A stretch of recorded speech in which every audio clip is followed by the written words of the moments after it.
Geda gedi geda oh.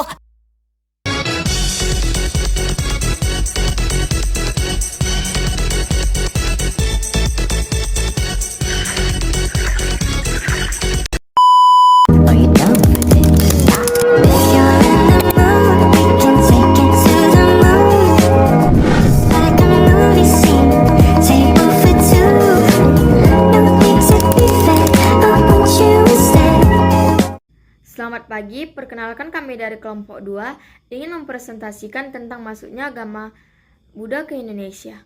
Masuknya agama Buddha ke Indonesia terdiri dari 3 bagian, yaitu penjelasan tentang masuknya agama Buddha ke Indonesia, penjelasan peta masuknya Buddha ke Indonesia, dan sumber masuknya agama Buddha ke Indonesia. Nah, penjelasan akan dijelaskan oleh Putri, peta akan dijelaskan oleh Akil, dan sumber akan dijelaskan oleh Rafael. Sekarang kita masuk ke penjelasan masuknya agama Buddha ke Indonesia yang akan dijelaskan oleh Putri. Dan selamat menyaksikan. Assalamualaikum warahmatullahi wabarakatuh. Perkenalkan, nama saya Putri Arzana Yunia. Saya ingin menjelaskan tentang masuknya agama Buddha ke Indonesia. Buddha adalah agama tertua di dunia yang menjadi agama resmi di Indonesia. Presiden Soeharto menganggap agama Buddha sebagai agama klasik di Nusantara. Menurut catatan sejarah, penyiaran agama Buddha di Indonesia diperkirakan sejak abad ke-5. Hal ini dilihat dari peninggalan-peninggalan prasasti yang ada. Sedangkan kerajaan Buddha pertama yang ada di Indonesia adalah Kerajaan Sriwijaya yang berdiri antara abad ke-7 hingga abad ke-12. Penyebaran agama Buddha di Indonesia menggunakan misi khusus bernama Dharmadutta. Sejak saat itu, agama Buddha terus berkembang. Lantas, bagaimana penyebaran agama Buddha di Indonesia? Berikut sejarahnya. Periode Kerajaan Sriwijaya, agama Buddha pertama kali berkembang di India sebelum akhirnya menyebar ke negara-negara lain termasuk Indonesia. Masuknya agama Buddha di Indonesia dimulai dari awal Masehi lewat jalur perdagangan. Hal ini dipengaruhi oleh posisi Indonesia yang terbilang strategis, khususnya dalam bidang pelayaran dan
moments later.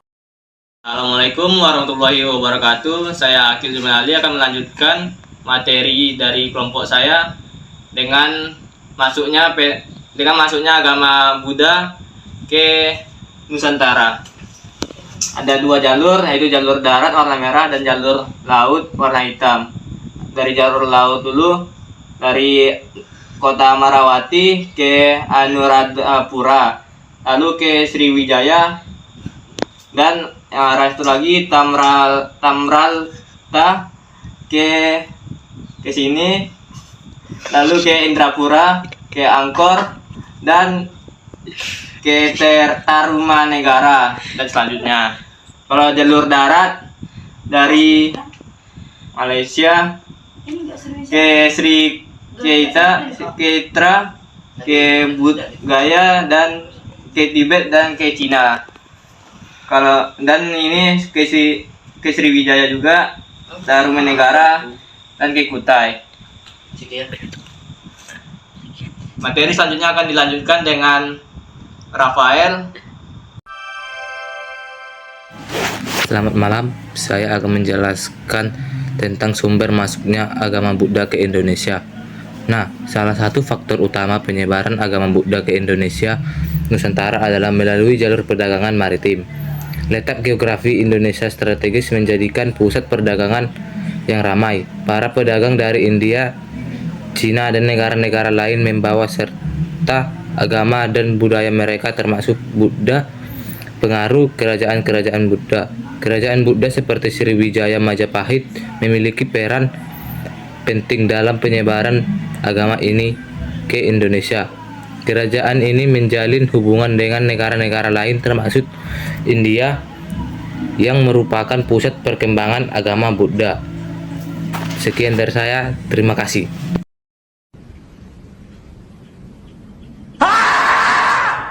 Sekian presentasi dari kelompok kami. Jika ada kesalahan kata, mohon dimaafkan. Sekian, terima kasih. Tam giác là tác là đánh, giam là nhốt, đánh nhốt là đốt là thiêu, nhánh là cành, thiêu cành là thanh kiều. Thank you everybody, welcome to the party.